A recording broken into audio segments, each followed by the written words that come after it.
Calon pemain naturalisasi terbaru di lini serang hanya untuk timnas Indonesia senior, tidak terlalu muda dan Shin Tae-yong cocok. Anggota Exco PSSI Arya Sinulinga membocorkan kisi-kisi calon pemain naturalisasi terbaru untuk timnas Indonesia yang menghuni lini serang. Setelah Ketum PSSI membocorkan kisi pemain naturalisasi terbaru untuk timnas Indonesia, kini ada lagi bocoran dari anggota Exco PSSI, Arya Sinulinga. Sebelumnya, Ketum PSSI Erick Thohir menyebut tengah mendekati dua pemain keturunan calon naturalisasi terbaru di posisi gelandang dan striker. Setelah Erick Thohir, bocoran terbaru diungkap salah satu anggota Exco PSSI, Arya Sinulinga. Menurutnya pemain yang didekati tidak terlalu muda namun dalam usia yang matang. Arya juga memastikan bila pemain tersebut sesuai dengan kemauan Shin Tae-yong untuk timnas Indonesia. Sejauh ini baru Rafael Struijk yang merupakan pemain keturunan dan berposisi striker yang sudah dinaturalisasi. Adapun untuk posisi gelandang, ada nama Ivar Jenner. Selama ini program naturalisasi pemain keturunan untuk timnas Indonesia lebih banyak berposisi back. Sebut saja ada Jordi Amat, Shaina Patinama, dan Sandy Walsh. Terbaru PSSI juga masih memproses naturalisasi 3 pemain keturunan lain berposisi back yakni Justin Hubner, Jay Itzes, dan Nathan Chuaon.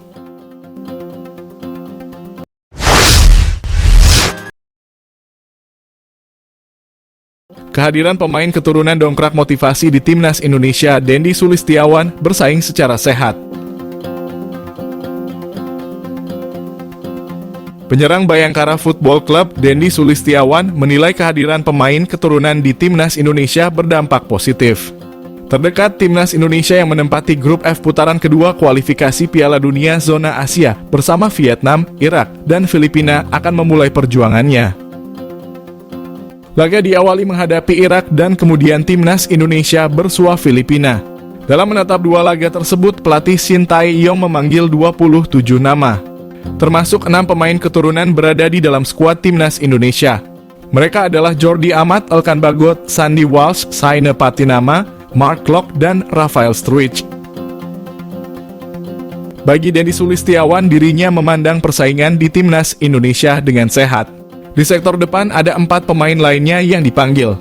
Keempatnya adalah Hoki Caraka, Ramadan Sananta, Dimas Derajat, dan Rafael Struijk.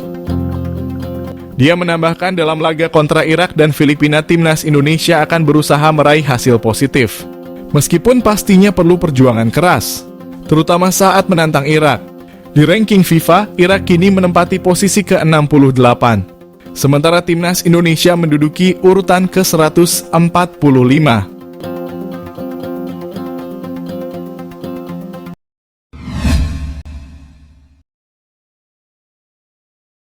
Tiga nama sedang diproses Shin Tae-yong tumpuk pemain naturalisasi timnas Indonesia di posisi back.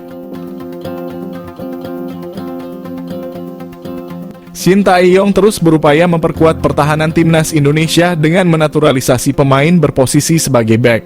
Sebagai informasi, saat ini PSSI sedang mengupayakan 3 pemain untuk dinaturalisasi. Mereka adalah Nathan Chuaon, Jay Itzes, dan Justin Hubner. Proses naturalisasi Nathan Chuaon dan Jay Itzes sendiri sudah mencapai tahap di DPR. Kabar ini diungkapkan langsung oleh Menpora Dito Aryo Tejo.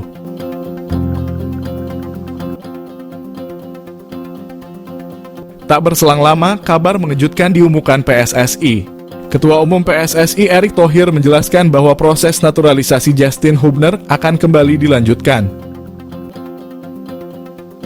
Sementara itu, hal ini tentu bakal membuat lini belakang timnas Indonesia semakin padat dengan pemain naturalisasi. Seperti yang diketahui, 3 pemain di atas merupakan pemain yang berposisi sebagai back. Jay Itzes berposisi sebagai back tengah. Nathan Chuaon merupakan back sayap kiri. Sedangkan Justin Hubner juga berposisi sebagai back tengah.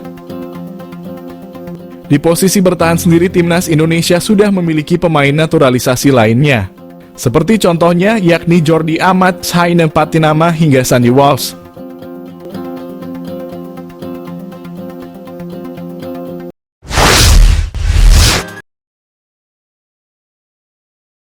Kabar baik buat Shin Tae-yong, si anak emas siap kembali bela timnas Indonesia. Pelatih timnas Indonesia Shin Tae-yong bisa mendapat kabar baik karena anak emasnya, yakni gelandang Persis Solo Zanadin Faris sudah sembuh dari cedera. Seperti diketahui, Zanadin Faris menjadi salah satu andalan timnas U20 Indonesia. Ia bahkan bisa dikatakan sebagai salah satu pemain emas Shin Tae-yong. Sebab Zanadin Faris sangat diandalkan oleh Shin Tae-yong saat tampil di ajang internasional. Kabar baik akhirnya datang, yakni Zanadin Faris sudah kembali dan bisa bermain. Zanadin merupakan pemain muda potensial dan bisa menunjukkan itu dalam permainan pertamanya setelah cedera panjang. Kembalinya Zanadin Faris tentu saja menjadi kabar baik buat Shin Tae-yong. Sebab ia akan memiliki banyak pilihan pemain untuk menghadapi agenda timnas Indonesia senior maupun timnas U23 Indonesia.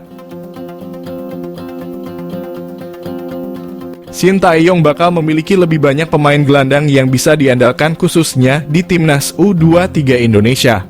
Walaupun tak menutup kemungkinan Zanadin bakal dipanggil ke timnas Indonesia senior yang akan tampil di kualifikasi Piala Dunia 2026. Namun, tak hanya untuk timnas Indonesia senior saja.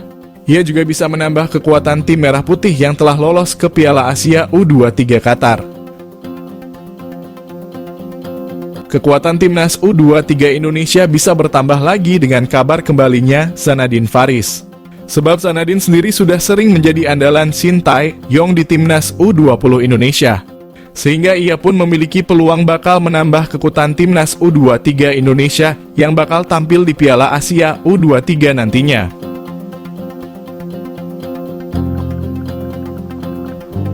Apalagi dalam ajang Piala Asia U23 tak akan bergulir bertepatan dengan agenda FIFA. Tentu saja Shin Tae-yong bisa kekurangan pemain karena pemain abroad seperti Marcelino Ferdinand, Ivar Jenner, hingga Elkan Bagot terancam tak dilepas ke timnas U23 Indonesia. Situasi ini tentu saja bisa membuat Shin Tae-yong pusing. Namun dengan kembalinya satu pemain seperti Zanadin tentu bisa menjadi kabar bagus ke depannya.